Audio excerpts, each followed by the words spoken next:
All right, everyone, back again here with another Mind's Eye story, customer testimonial, avid user of plant medicine, Krista Peterson in Truckee, California, right?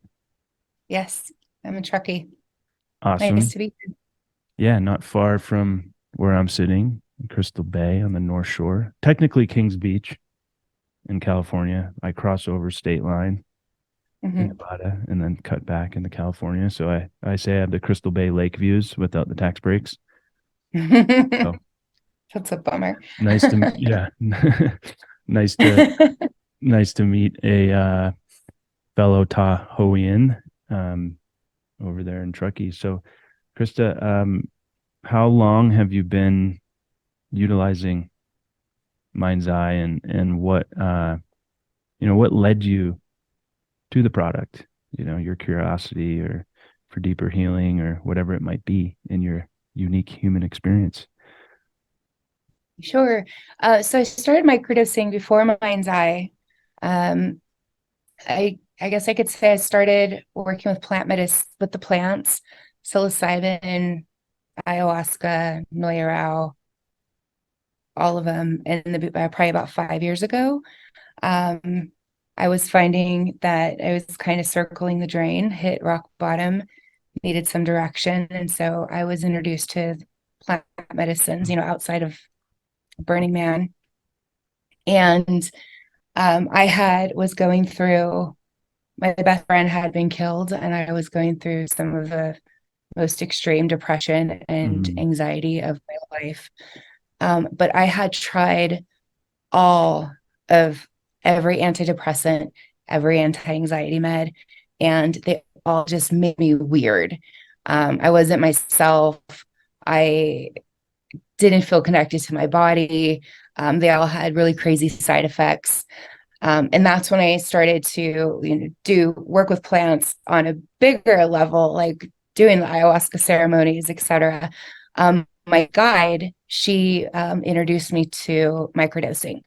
So I started to do microdosing. It wasn't like yours that has I think you did the Stamets stacking, mhm. which is a total game changer. This was just, she would grind it up, put it in a little pill form, dose it out, and then I would take it. And I found it really helped with my anxiety. It really helped with my depression and helped me get through that phase. Um, so I did that, and I kind of just consistently had stayed with it for a while, and it helped me a lot. And then it had some other side effects that were great, like more creativity, etc. Mm. But it just wasn't quite enough. Um, so I came off it for a while. I stopped doing it for a while. Um, and then realizing like I need to pick this up again, and not just because it would help me. There are a couple reasons I needed to start it up again, and not just because I had my anxiety was back, but I also have these creative projects. I have this book I'm trying to write. I've got like all these this business I'm trying to build, and all these like ideas that I'm trying to birth. Mm. And I just like was feeling super stuck, and I was only going so far. And so then I met Sammy, because I was interviewing her to be my photographer, your friend and affiliate, I find Mhm. out. And so we immediately started talking about the plants and psilocybin and how it's helped us. And she told me about your product. I liked the everything she told me about your product. She sent me your website. I started to look at your ingredients. I loved the combination of, you use niacin and use turkey Yeah. tail or lion's mane, lion's Well, mane. it's like you mentioned the Stamen stack. It's like a super Stamen stack. Like, the Stamen stack is the 100 milligrams of psilocybin, lion's mane, I think 450 milligrams of lion's mane and niacin. We just kind Mm-hmm. of like souped it up a bit. The formulators that um, came up with that lion's mane, turkey tail, cordyceps, reishi, chaga, and agricon, and then the five botanicals: ashwagandha, turmeric, holy basil, brahmi, and sea moss. So anti-inflammatory, Yeah. anti-anxiety, good for the stomach lining. and helps, kind of soothe the gut while you're ingesting the psilocybin, and magnesium threonate to help cross the blood-brain barrier and synergize the rest of the compounds, and the niacin for bioavailability. So it works well. It was amazing. It was beautiful. It was the first time I had done it, and especially with the niacin, I felt like the niacin just kind of like blasted me open, and I was able to be, everything was more accessible. Um, so that helped me a lot. And it's part of the reason I started it was because I've been going into such a deep work with this particular tree called Noyerau, and I had to come off all of my medications, specifically my Adderall, because I have very extreme ADHD, very extreme ADHD. And when I found out that I had to come off all the things that make my brain function, it was a little terrifying. And that was actually right about the time when I met Sammy. And that was a perfect time. And so I ordered your products, and I started to take that instead of my medications. And it really helped me get through those few weeks that I had to come off it. That's a lot. Yeah. But then it helped me like begin to start writing my book again. And I was calmer, like noticeably calmer. Even my partner, who never, he's very kind and loving, but he keeps his thoughts to himself. And even one day he was like, I'm so proud of you. Like, you're just Yay. handling life really well. Because That's awesome. there was a lot of hard life coming at me. And I was just like, okay, I can do this. And Yeah. Could I ask you about yeah. the pharmaceuticals that you were taking prior to this? And when were you prescribed on them? Like, how long were you taking these for, if you're open to Yeah. speaking about that?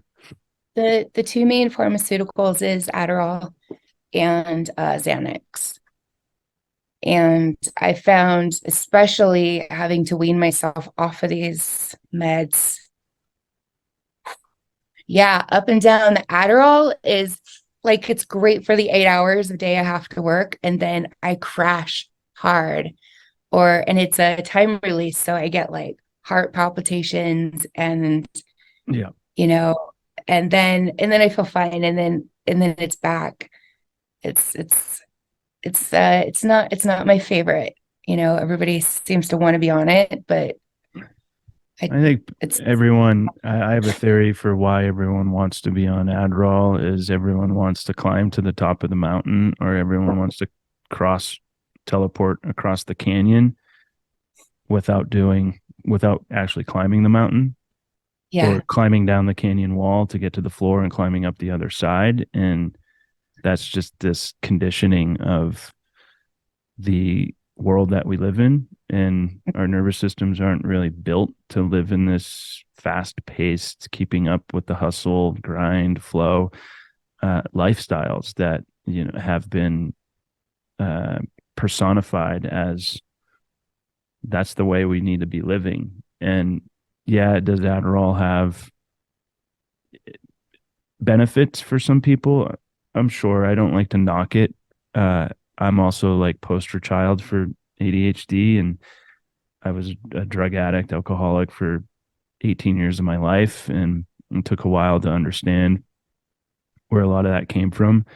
But I think as humans, we can learn how to get well with microdosing, especially, and we could segue into this is learning why we have ADHD, right? Which is, Gabor Mate says ADHD is just a manifestation of our life experiences, which is usually trauma. It's like everyone has ADHD, but when we start identifying with ADHD, it's like, oh, I need my medication, right? I need my medication to function or get through my 8 hours a day. And you're saying that you get the heart palpitations. It may have been a tool for you. maybe then you're using the Xanax to maybe taper down, help you sleep, take the edge off from that cringiness that Adderall gives you. I was never prescribed Adderall, but I sure snorted a lot of it back in the day. I was like the guy with the blue nostrils running around. And then true story, just to like make a laugh about all of this, is when I got out of, when I just about a year before I went into recovery, I wasn't admitting, I was in such denial that I was a raging addict that I went to see a psychiatrist thinking the psychiatrist was going to fix all my problems, right? Like we look outwards from ourselves, the Adderall, right? The Xanax. It's like we look outwards to fix whatever we need fixed because we think we have a problem. And then psychiatrist, Western medicine just agitates the problem. And they don't help you build the resilience against the thing that I call them gearboxes, the gearboxes underneath that are spinning to create the manifestation of the thing, lack of focus, lack of drive, lack of motivation, like spacing out, whatever it might be. And I was like, give me Adderall, like it'll help me focus, right? And he's like, Brian, based on your history of narcotics abuse, this is not a medication that I can prescribe you.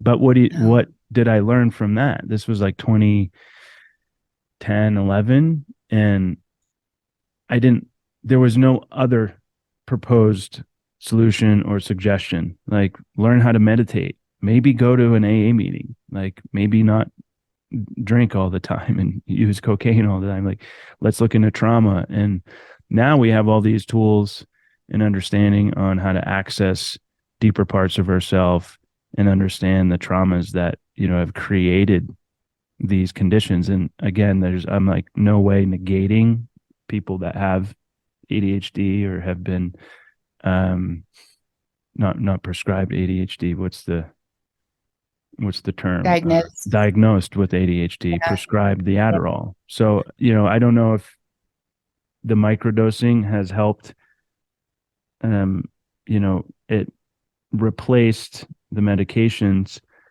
but has it helped you like access the root, maybe the root of the why, right? Like, yeah, I'd love to learn about that from your experience, because there's a lot of people come to us, and those are the two prescriptions that a lot of people are on. I mean, Xanax is like so overly prescribed, and Adderall is rampant as well.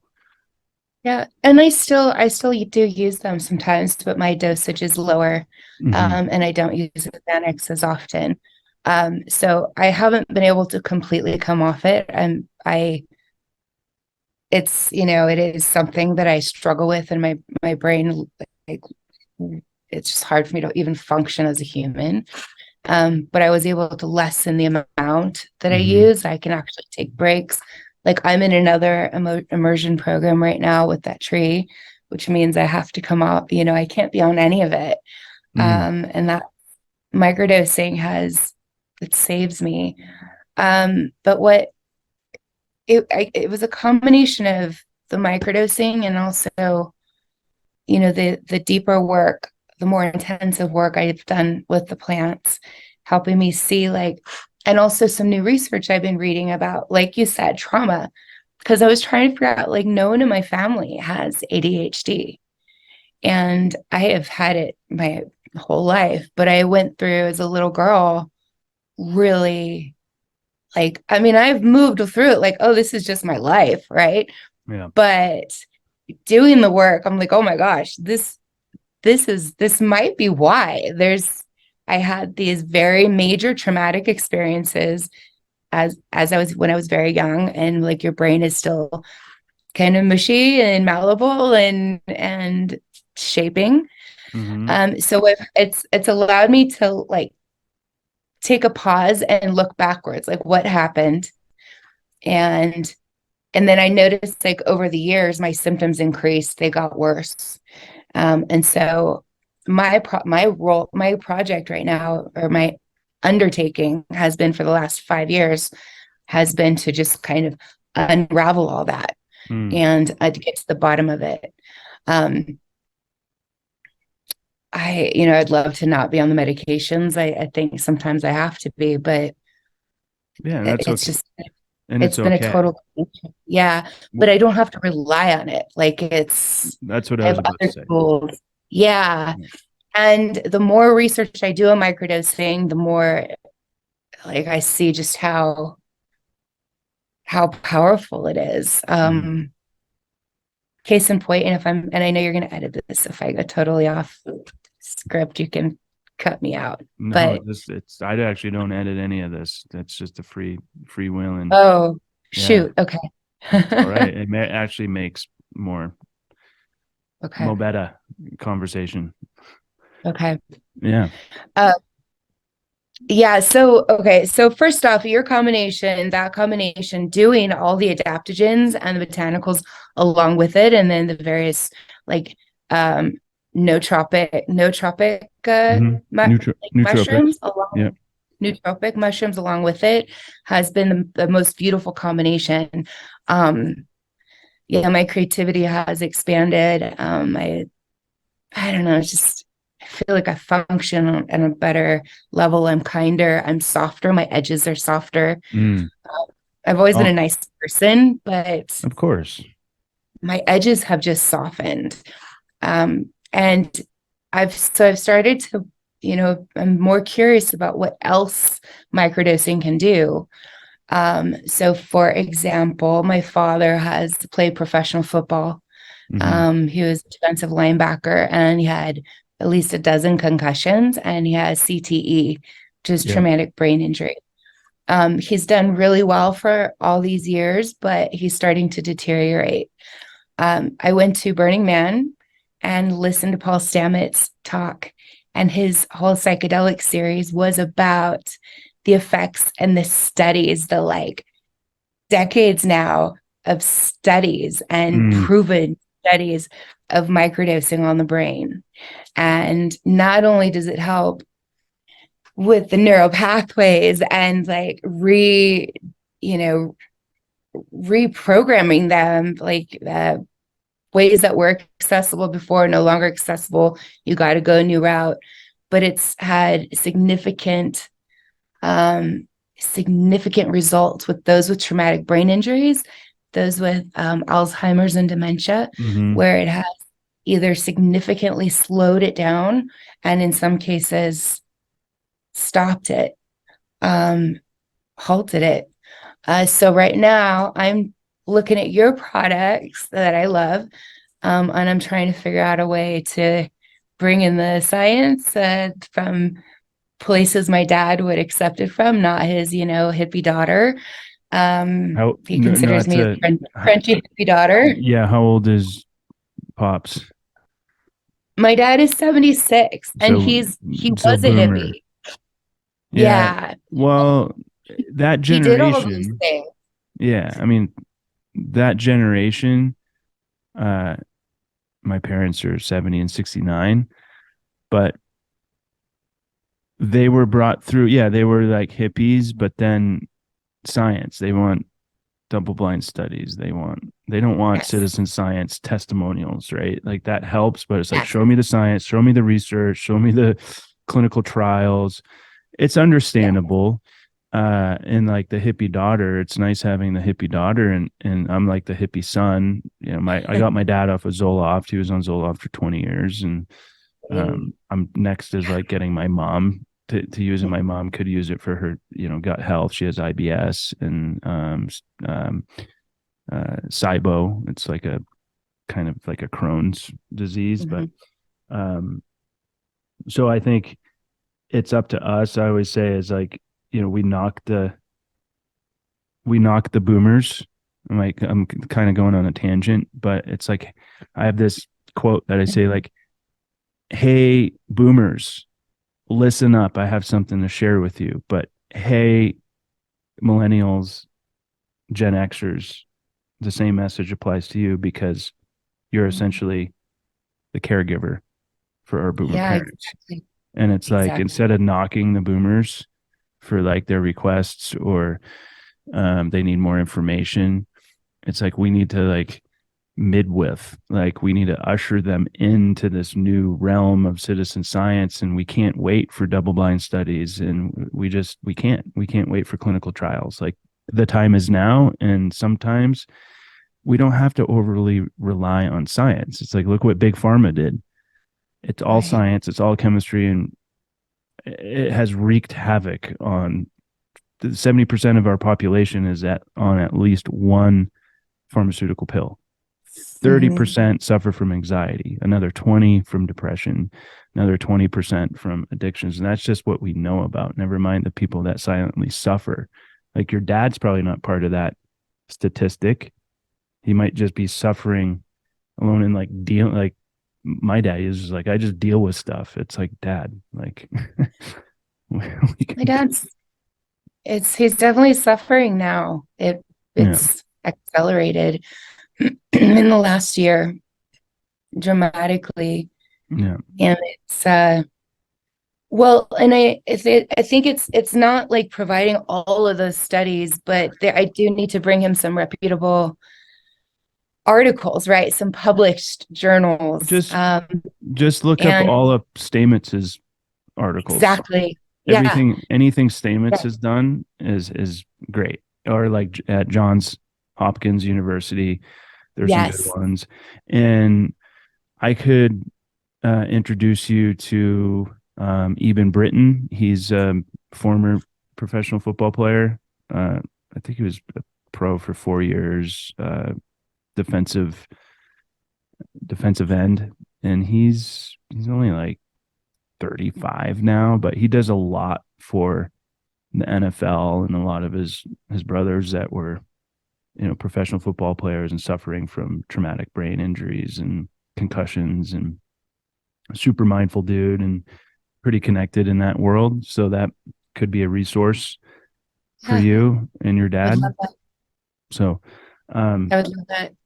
so I love what I'm hearing because you're not just like the hippie daughter, you're an actual uh, believer in the medicine and have real life experience with it. And you've been using it to your own success, even though you're not completely off of the pharmaceuticals. But I did hear you say you're not relying on them and you're taking them less. And that's, I always say is like, if we're drinking less, smoking less, using less, and harming less, that's a win, right? We don't have to be perfect, and Right. it's a slow progress getting there, and it's hard to get off of pharmaceuticals, especially the Adderall and the Xanax or any like SSRIs.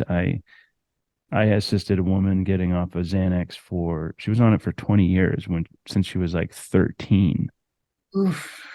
and she's a little over 3 years now off That's it. But great.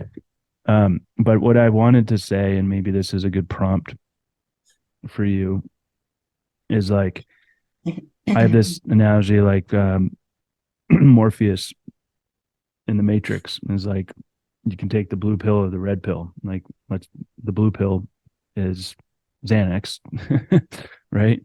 Um, red pill being the microdose, but if you're not willing to do the work with the red pill, right, and like go into the deeper parts of ourself, the awareness, the behavioral exercises, the journaling, the writing, the creativity, walks in nature, whatever it might be, playing an Sitting with instrument, the hard feelings, sitting in, yeah, compassion, emotion. yeah, Yeah. compassionate contemplation for self. And that's great. Like that's a good jumping off point is like sitting in those hard feelings without distraction. What I always say to people, and you picked up on it where you're like, oh, I get some like creativity and some focus, and those are good benefits too. But I call those the byproducts.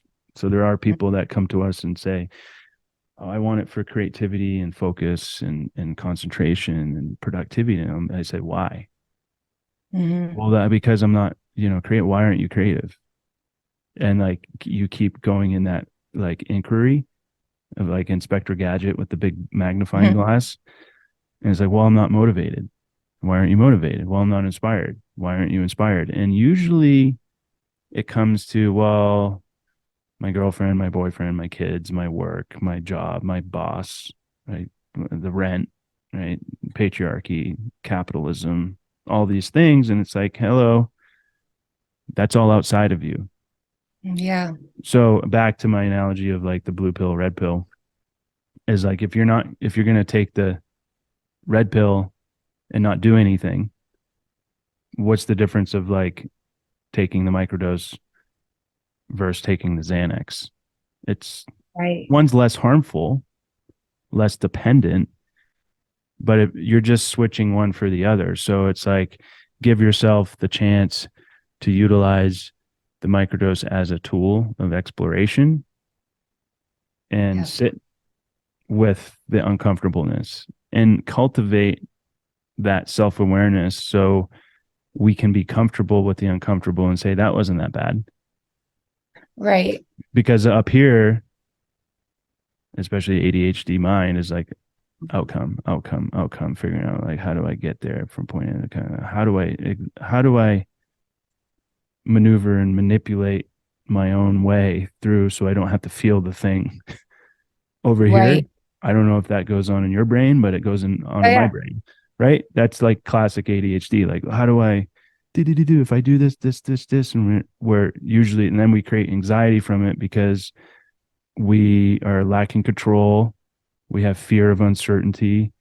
We can't quite grasp the outcome yet, and we don't want to sit in the shit. Mm-hmm. So has it allowed you to sit in the proverbial shit or the mud and just kind of like sit in it? Oh yeah. I mean, I did that this morning. I've I've been interviewing for jobs. I've had 6 interviews in the last 3 days. Um, it's intense. It's a slog.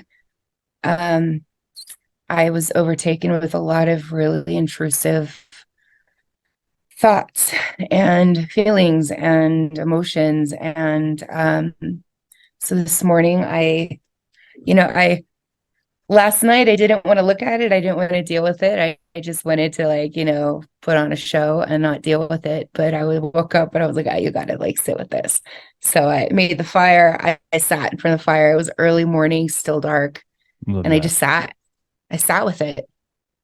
And it, I find that if I just sit with it, um, it doesn't actually take me that long to move through an intrusive thought or a hard struggling like emotion, deep emotion, because it's when we put it off is when they linger, and then they like kind of get bigger and bigger. And so I'm not always great with it, but it does help me. It Mm, does help me to just kind of sit with it. right. And Yeah. the negative automatic thought loops is a big one. How to smash through those or slice through them with the machete and Mhm. create a new neural pathway or a new way to present the situation or the perspective or the gradual shift, right? And Yeah. they're not going to go away, but learning to love that part of herself and know that okay, this is just the thing that's happening because maybe I haven't done the my friend calls them the big 10. I call them links in the chain. It's like if you Mhm. keep linking the chain to the universe, like we're linked into the universe with different chains, but if we're not like linking and being conditional in the unconditional universe, then the chain's just going to melt, or the big 10 is going to be, the triple beam scale is going to be off balance, or maybe the practices we haven't like nourished ourselves with food or good rest or Water. meditation or water, or we're dealing with toxic people and a mini resentment that we have that we haven't cleared up. And yeah, that can turn into the spinning out. And I think the microdosing helps with identifying like when it's happening, and maybe presents a solution or the shift in perspective where it's like, oh, I know how to get out of this. Right. And then getting into the field of awareness is identifying it before it even happens, like knowing like, okay, something's happening, but I'm not going to go there. It's like I'm going to go this way or walk a different path than the Yeah. same one I keep trodden down. So, Yeah. and that's all, fluffy citizen science, experiential, with psychedelics, but microdosing gets those. It sounds like it for you. It gets those like real time like downloads, Yeah. perhaps like in like real time, like linear time, that you can act on them fast and create the real time healing. And it doesn't, if you're paying attention to that awareness, it doesn't have to be like this long term thing. It's like, oh, I'm doing that thing again. But you know what the thing is, right? Yeah. It's Well, and beautiful. I think the coolest experience I had was when I really realized that my work and the microdosing was actually working for me was when I was faced with an issue that has been circulating and circulating and like just going looping for years, looping, and I just couldn't get out of it. And I remember one day this thing came up again, and I was sitting on the edge of my bed. I had a long story, but I walked home in the middle of a blizzard at 3 a.m. And I was like, no, I'm not doing this anymore. And I sat on my edge of my bed, and it was almost like I could see the path that I normally take. And it was like a big old sinkhole and big like caution, do not cross tape. And it was like mentally, I could see myself going towards the normal path. And I was like, oh my God, I can't even access. And it wasn't healthy for me. Like it was just years of this same, you Mm, know, yeah. you call it an addiction, Yeah. codependent addiction. um, I couldn't get there anymore. And it was such an exciting, I still had the problem, but it was such an exciting moment. So I was like, okay, I have to go a different route. Like my brain wires, like all my wiring, my synapses were leading me in a different way. And then that's when real change happened. That's when things really started to shift in my life. um, it's one of the most memorable, most profound moments I've ever had because I could see it. Like Mm, it was like, Oga, Oga, do not enter, danger, danger. You will fall into the abyss, never come out. And I was like, okay, here we go. yeah. And then A it new was, neural pathway you carved for yeah, yourself. Are yeah. you, But first time it was so prominent. yeah. And then it's like, oh, that wasn't so bad, was it? Like you No, said, it's an addiction. It's like I call it the illusionary treadmill of desire. It's like what are we desiring in this like loop? yeah, It's familiar.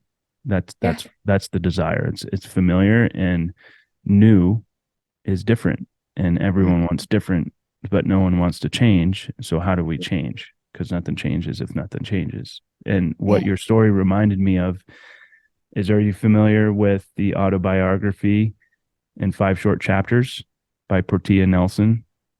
No, Chapter 1, I see a hole in the sidewalk. I fall in. It's not my fault. I get out. Chapter 2, I'm walking down the street. I see a hole. I stop. I still fall in. I get out. It's not my fault. Chapter 3, I see a hole up ahead. I know it's there. I fall in. I get out. It's not my fault. Chapter 4, I see a hole in the sidewalk. I walk around the hole. Chapter 5, I go down a different sidewalk. hmm yeah, it's just I'll like send I'll that. send you I'll send you that. Please. I have it in a document that I interpret it in not sidewalk but forest, a path, two paths in the forest, and it's like obstacles. So yeah, that's a beautiful It's do. way of getting through the obstacle in your way, or that loop that you were addicted to. And I always say that we're all addicted to something and we're all recovering from something. And addiction for most people is synonymous with drugs and alcohol, I feel, or it's like kind of a cringy word. It's like, oh, Yeah. it makes you lesser than human. It's like, well, I invite you, human, one, two, three, XYZ, to look around in your life, take inventory, and see the things that you are likely addicted to. Mhm. Netflix, food, sex, drugs, rock and roll, gambling, social media, Relationship. the relationship, the attachment to the relationship, the Mhm. thought, It, the resentment, the person that screwed you over 7 years ago, the boss that fired you and you can't take responsibility. Like, it's pretty nuts. So yeah. really blasting apart the word addiction for people that use drugs and alcohol. I reframe it as, just having a chaotic relationship with drugs and alcohol, I or like, like abuse, like there's misuse, abuse, then a chaotic relationship. And that can go for anything. It's like, I'm abusing this thought pattern right now. I misused it. Now I'm abusing it. Now it's just this chaotic relationship that I have in my head that I'm just like, do. And you saw the light by walking a different path. Beautiful. yeah. Nice Yeah. work. It- I think that's a Thanks. I think that's a great place to just stop, Okay. unless you have more. Actually, clue us in on the book you're writing. What's it about? A theme. It's about life and death, Cool. life and death. And that's all I can say right now. That's fine. Life and death. It's a good one.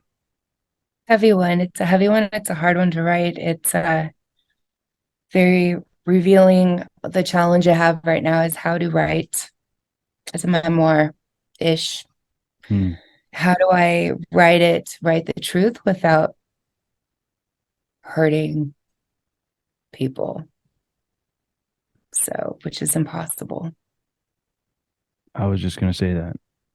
Mhm. It's But I'm trying to impossible, really, but that's what book notes or the epilogue is for, and acknowledgments.